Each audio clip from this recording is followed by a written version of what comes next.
Hello, underachievers. So, transgenderism is rife. It's everywhere. You leave your house, you're hit with trans flags and people asking you what your pronouns are. I can't escape. And it's even on TikTok. So today, I thought I would watch some trans TikToks because why not? I could either make a video reacting to transphobia or I could just watch some funny trans people say some silly things on the internet, which is kind of what you're doing right now.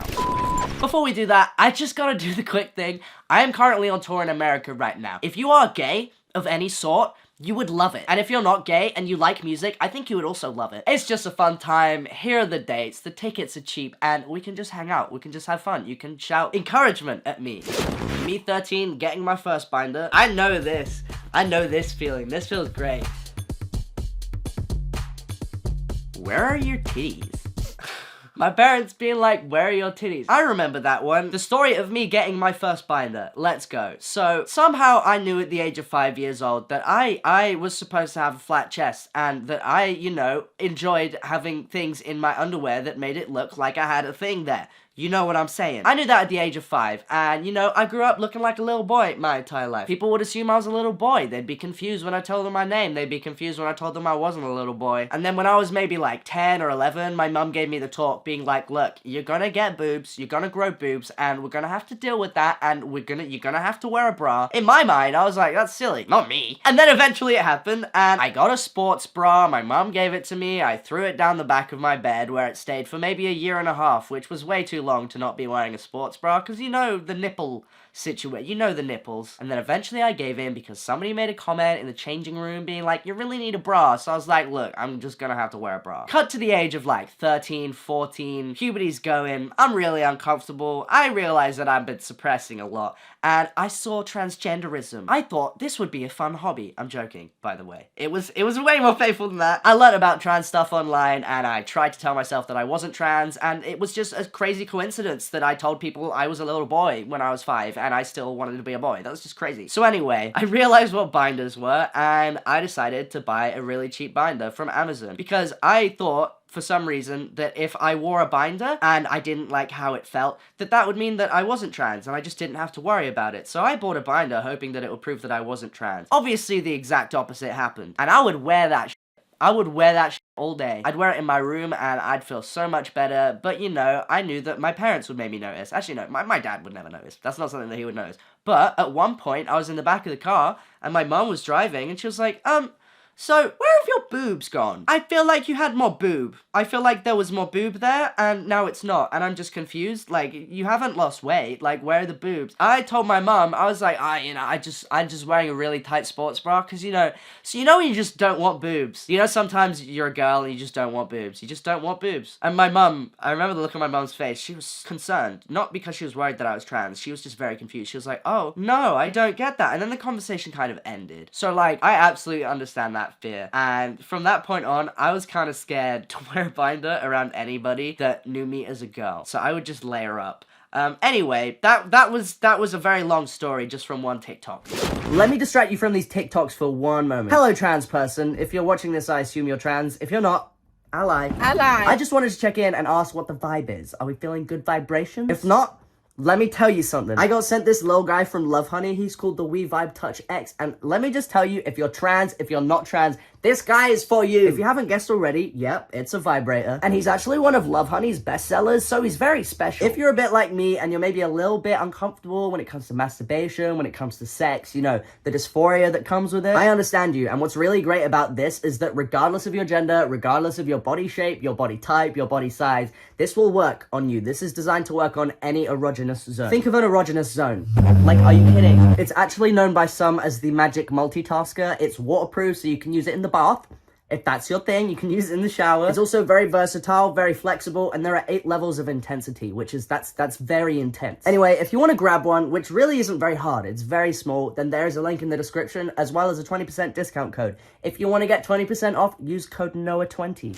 So here's my friend Dakota. Dakota, I'm sorry, I'm British. I can't say Dakota. I haven't seen this, but it's a trans TikTok that somebody sent in, so let's see. One of my favorite things to do is to just gaslight the shit out of cis people. Great start.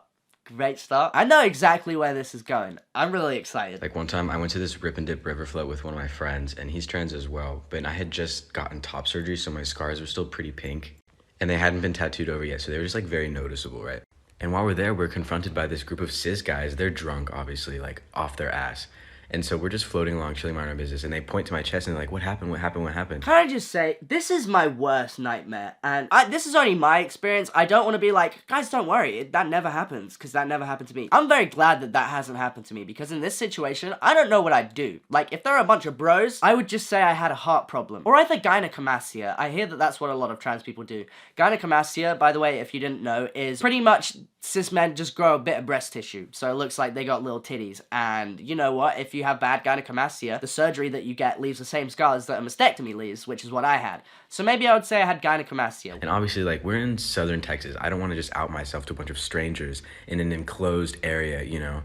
So my friend comes up with this brilliant lie, and he's like, oh, he had weight loss surgery. He lost a lot of weight, and he, like, removed the excess skin. That also works. I feel like I would just be paranoid at them being like, oh, can we see pictures of when you were fat? Can we see what you look like before and after? And my dumbass was just like, yeah, I had weight loss surgery. Like, I lost a ton of weight. And it blew their minds. They were like, holy shit, like, that's so dope. Like, congrats, man. Like, that's awesome. And they ended up giving me a hoagie sandwich from their cooler and a couple of Smirnoff ices. Like, it's just so fun to just, like, lie to cis people. Like, to just gaslight them. They're so gullible. To be fair, I like that. I do often think about situations like this. I don't know about you. I don't know if this is just a me thing. I know it's not, but I like to feel special. I picture scenarios that would most likely never happen, but I just need to prepare for every scenario. I'm like 99% sure I'm autistic. I have scripts that I read. But, you know, I think of these scenarios, and I think of what I'm gonna say in case I'm caught off guard. I put my testosterone on my belly in the morning. I'm on testosterone gel, and I'll spray it into my hand, and then I'll rub it on my belly, and I'll rub it on my legs, and I'm always shirtless. I'm the very naked neighbor. I have no doubt that my neighbors have seen me naked, and, you know, I don't like to think about it, so we'll move on. But my bed is right next to my mirror, and my mirror is right next to a really big window, and the entire street can see what I'm doing. So when I'm rubbing on my tea every morning, they know exactly what I'm doing. What I'm paranoid about is somebody walking past and being like, what are you doing? Why are you rubbing your belly? Why are you standing in front of a window, like, naked, rubbing your belly? What are you doing? That's weird. I picture myself just being like, oh, it's a medication I'm on. They ask me what medication I'm on. They're like, oh, what medication do you rub on your belly? I say, I have a hormone imbalance. And that's as far as the scenario goes. I haven't thought past that. I feel like that would make somebody uncomfortable enough to not ask questions, but I feel like if anybody knows anything about trans stuff, maybe they'd know. I can't really remember if I have lied about something like that, but what I will say is that a few weeks ago, I was on tour with Enter Shikari. Great time. And they invited me into their green room, and it was lovely. Like, I just had a chat with a bunch of people, but there was also a band member there, who I'm not gonna name, but, like, really cool, really cool. I was scrolling through my videos because the conversation had gone to the fact that I broke my rib once. And she was just like, oh my god, is that your like, as a joke. It might have been my arm or something. I don't have my own pics, obviously. But she was like, is that your And I was like, oh no, it's not my Maybe that's the closest that I've come to lying about trans stuff. I'm very bad at lying. So, if you're trans and you transitioned, comment below why you transitioned. And also let me know if it was this reason. Why transphobes think I transitioned. Oh, it's the ladies' bathroom. Oh, get that hair. Oh, 100%. 100%. I don't think I'll ever understand why so many transphobes, well, maybe that's why they're transphobes. I never understand why they think that trans women are transitioning purely to be weird and creepy in bathrooms. Because, like, even if, like giving them the benefit of the doubt, I mean, there's thousands of trans people in the world. I'm sure maybe there's one person that transitioned for weird reasons like that. But what is the likelihood that that is the case? Like, it's very, very, very unlikely. And not to be Mr. Science over here, but I've read a lot of papers, and I know the data. Trans women are more likely to be assaulted in the bathroom than they are to assault other people, so we'll just get out of the way. There is no basis for this. But what I do love is trans people taking the piss out of transphobia. I love it so much because, obviously, a lot of trans people right now, they're growing up in environments where they cannot make jokes like that. I like that we can laugh at these people, because then that makes them seem silly like they are. But yeah, I don't know, this whole, like, trans people are predators is just, like, it's just giving homophobia from the 70s. We've just moved on to trans people. So, I've tried to not make this video me just reacting to this one guy. He's also called Noah. He's just really funny. So he's responding to a comment that says, "This feels homophobic. Why do you think gay men would be attracted to you?" I have some stuff to say about that before we watch TikTok. There is this section within the LGBT community of, like, cis gays, cis lesbians, cis bisexuals. This is not the majority of them. I am not saying that this is the case with the majority of them. But there's a section of the community that is so obsessed with biology. And look, like, I understand, like, growing up, if you're you're an older member of the LGBT community and growing up, you were told being gay was a sin, you were told being gay was wrong, and you know, you were told that maybe you just hadn't found the right woman or the right man. I understand why a lot of gay people would go crazy into the like, no, it's about biology, I am not physically attracted to this biology, is this biology. I get it. I understand where that comes from, and people with these views believe that they could not possibly be attracted to a trans person. Like, say you're a cis gay man, you're only into men. There's a lot of people that are just like, I could never be attracted to a trans man. I can spot them whenever. I could spot them all the time. And it is only their genitals that I'm attracted to, which is like, that's just not true. It's one thing being a cis gay man and only being into men and seeing a man and being attracted to that man and finding out he's trans and thinking, you know what, that's cool. He's an attractive guy, but I just don't want to engage sexually with him. Absolutely fine. Like, nobody is saying that you have to have sex with somebody that you don't want to have sex with. What I don't understand is when, like, these cis gays are just like, I am not attracted to trans men. I could never be attracted to a trans man. Because, like, you can't tell. A lot of the time. Sexuality is more than just sex, and I know there's gonna be people being like, but it says sex! Absolutely. But attraction does not work as black and white as some people think it does. There are straight men that will find femboys attractive because they think that they look like women. It is absolutely not outside of the realms of possibility that a cis gay man who's only attracted to men can find a trans man attractive, because a lot of the time we're indistinguishable from each other. Anyway, onto the TikTok. Because I'm hot, and I look like a man. What kind of dumbass question is this? He said it way better. He said it way better. I should have just let the TikTok go. It is really just that simple. It's really not difficult. And this is coming from a person that a good few years ago, look, I grew up on the internet. From the age of 15, I had an audience. I hit 100K when I was a teenager. And that was not healthy for me. That was not good for me. And obviously, as a teenager, I said some dumb stuff. I let my insecurities dictate how I treated other people. And I would say all the time that I wasn't into trans men because they make me dysphoric. And I didn't think about the fact that, you know, I could absolutely be attracted to trans men. That doesn't mean that I want to engage with them. And at this point now, I absolutely would, because, like, I'm past that insecurity. But it's really not that difficult. And this is something that I see a lot within the gay scene, where they're, like, disgusted by the fact that they may find a trans person attractive. Welcome to my list of lies I've told about transgender people that people have believed with little to no question. Before you get mad at me, remember that I've never claimed to be an activist, and I'm just having fun with it. I love this guy.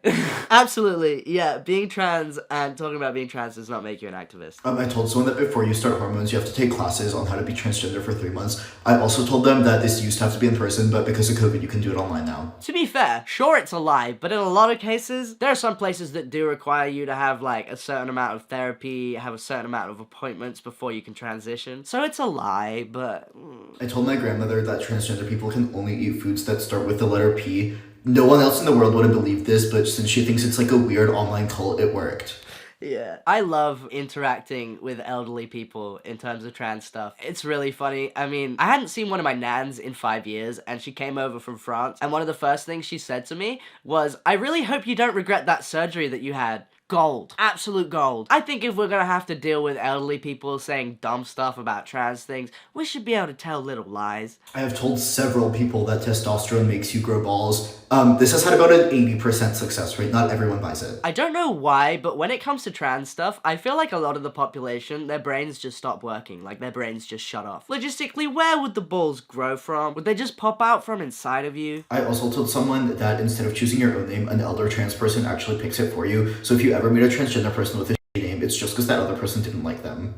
Is this not similar to, like, in the drag scene back in the day, drag queens would, like, they'd be drag mothers and they'd take in their drag children. Would they name their drag children? Would they help name their drag children? If you know anything about drag, let me know about that in the comments. But this one, if you believe that being trans is a cult, I feel like it will be quite easy to believe that. I mean, we do have some quite wacky names, a lot of us. Last but not least, I told someone that if you're transitioning to male, you have to transplant the hair from your head onto whatever part of your body you want to be hairy. I cannot believe this one worked, but it did. I really sold it. That is some lie. It is really weird to me how little some people understand about hormones. I had to explain to my dad what puberty was and how hormones worked and why, you know, me going on testosterone would just put me through the same puberty that cis guys go through. His mind was, like, blown. And it was obviously helpful for him to understand, like, what I was going through. But do we not learn in school that when you go through puberty, like, boys grow hair and that's because of the hormones? Do we not? I guess, maybe some American states aren't doing the best. Last note TikTok, I promise, I'm sorry, he's just really funny. So he's responding to a comment, you are a woman, you can woman capitalized. You are a woman! You could go to the woman's bathroom. Who do you trying to fool with this I am a man crap? Unfortunately, while I did used to have a shirt that said, I'm just a cute little tomboy that's been misled by the global agenda. If you sniff really hard, you should be able to smell my chromosomes. I did recently lose it, and now whenever I walk into the bathroom, people are just like, why is there a man in here? Yeah. This is another thing. Look, I'm so tired of the whole bathroom thing. I remember before I started medically transitioning, before I started testosterone, I would get really weird, concerned looks from people coming into the girls' bathroom, because I would go into the girls' bathroom, which looking back, like I did pass, so maybe I should have just gone into the men's. But I remember a good few times where women would come into the bathroom, look at me, leave the bathroom, come back in looking really confused and just go to the toilet. They had clearly seen me and thought they'd gone into the wrong bathroom because they thought I was a boy. I really don't understand what people think would happen if somebody like me, or someone like Noah, or someone like Buck Angel or something went into the women's bathroom. Like, what do you think is gonna happen? That's not gonna make anybody feel safe. It's actively gonna make people confused and probably feel unsafe. Although I am very adorable and not even slightly intimidating, so maybe I'd be welcomed into the ladies. So somebody came through my line at work yesterday and they looked down at my name tag, which said Harper, and they said, oh, what a nice name. I love all of the H names. And I said, it's actually my middle name because nobody can pronounce my first name. And she said, oh, well, what's your first name? And I said, Wutzia. And she said, one more time. And I said, Wutzia. And she said, spell that for me. And I said, L with a little slash through it, U-C-J-A. And she said, wow, you must have had a hell of a time growing up. And I said, you have no idea. Because I grew up with a penis. The captioning on this saying, because I grew up with an outie. I love that some trans women will call their bits an outie. That is incredible. I just grew up with an innie, you know? I don't even want to think about that. Yeah, I love dropping stuff like that. I love dropping the, oh yeah, so when I got my tits chopped off in conversation with people that don't know I'm trans, because it not only outs myself, but it very much confuses people, and it's also slightly inappropriate because I say the word triple win. But no, you know, like, when you're in a safe environment, it's kind of fun just to mess with people. I can't lie. Hello. Smash. I'm trans. Smash. Thank you. I love these Omegle videos that Belle does. She pretty much just goes on Omegle and comes out as trans to people and she sees what they do. She sees what they does. She does that. Anyway. So do you tell the guys that you get together with that you're trans, or Yeah. you do? Mm-hmm. And they're usually cool with it, Yeah. It's like a lot of guys are really cool with it, actually. Like, you'd be surprised. but they're not like open about it. They like try to keep it low key. Some guys do. This is always, look, so this is, like, I understand. This is something that is always the first thing that enters anybody's mind when they find out that a trans woman is trans and not a cis woman. I feel like this probably happens less with trans men because, you know, a lot of the time people can view us as, like, inoffensive, but kind of in a degrading and infantilizing way. But with trans women, they immediately go to, you know, do you tell people you have sex with? Also, I understand the curiosity, but I just find it funny that, like, she's literally on Omegle telling strangers that she's trans, and you think that she doesn't tell people that she's gonna sleep with that she's trans. Yeah, I ain't gonna lie, I'm smashing. Where you live I'm from Australia. at? I live in Australia too. What part you live in? No, you don't. I can make a flight to Australia right now. I live in Melbourne. Melbourne, that's like a 3K flight. That's not bad. I'll be there by tomorrow. Very forward. What do you do for a living? I make, like, trans content. You do trans content? What do you mean by that? I talk about all things being trans. Wait, can I follow you? Mm-hmm. What's your Instagram? So if you had to rate me on a scale from 1 to 10, what would you give me? And be honest. I would don't give bullshit you. me. I would give you a 9, and then your voice is just doing all the things to me, so it shoots you to like an 100. So just putting that out there. I hate watching people flirt. Makes me really uncomfortable. But you know, he's being very open, he's being very communicative. You know what, it is sad, like, when I think about it, the perception that people have of trans women. Not when I think about it, obviously it's sad. A lot of people's knowledge about trans women comes from, obviously, the media. But a lot of the media depicts trans women as predators. Or, as, unsurprisingly, well, you know, as murderers. There's a long history of this trope of trans women being murderers and them being just men in wigs. It's a whole thing. But also, like, men can grow their hair long. Why do you think just because someone's trans that means that their long hair is a wig? Finally gets a man passing. Okay, you know, you finally pass as a man. Hell yeah. You scare women when walking at night. Yes. yes, this is a strange experience that, like, obviously cis people would not understand, going from being one role and then being a completely different one, but I've definitely noticed this. Even though I'm little, like, I'm tiny, I'm smaller than a lot of the women that maybe seem a bit worried about me walking behind them, but I've definitely noticed this. Like, I always actively try and, like, walk past women. Like, I will try and, like, walk in front of them if I'm coming up behind them. Like, I'll try and overtake them, because I noticed that there's just always a little bit of, like, tension. There's a lot of other new experiences that come with passing. Another one would include, like, men fully, like, mask off, being big fat misogynists to you and thinking that it's okay because they don't realize that you're trans. I've been a part of a lot of conversations that I would never have been a part of if people didn't perceive me as a guy. Just weird. Just, there's a lot of new experiences. Yeah, here's the last one. It's from Lewis. I love Lewis. He has a book, by the way. He sent me his book. This is not a brand deal. This is not a spawn or anything. It is just so fun to read. It's about growing up as a trans guy. Just, here it is. Have a look. The question every trans person gets asked. Shall we guess what it is? Can anybody guess in the comments what the question is? It's absolutely gonna be like, what's down there? Like, have you had the surgery? What is it? Can I ask you something? Go on. Have you had the surgery? Well, it depends what you mean by The surgery. you know. The surgery. Why is there always so much importance on The surgery. Just treat me like you would any other guy. Yeah, duh. Why do you think I'm asking about you, Willie? This is, yeah, as much as I want to say I've not experienced this, all the time, the questions that people have, I understand why they have the questions. I don't understand why they think it's appropriate to ask. I feel like people see a trans person being open with the fact that they're trans, and they take that as an opportunity to just ask the most prying, probing, inappropriate questions ever, because they think that you're open enough to tell them about being trans. They think that that means you're open enough to talk about your intimate body parts. I've been asked that a lot, and you know what? Even... Jesus, I literally just remembered that. I grew up in a boarding school. I had a house mistress. When I told her that I was trans, she asked if I was gonna go the full way. If I was gonna be fully trans. If I was gonna do the full thing. Which is just code word for, are you gonna get bottom surgery? Are you gonna get surgery down there? I am thinking solely about your genitals. It's just a bit weird when you think about it. You wouldn't ask another stranger about their genitals. It's weird that people think it's okay just because somebody is trans. But yeah, that's the end of the video. Let me know some trans TikTokers you like. I will have a look at their accounts. But yeah, have a good day, though. See you later, losers. Goodbye.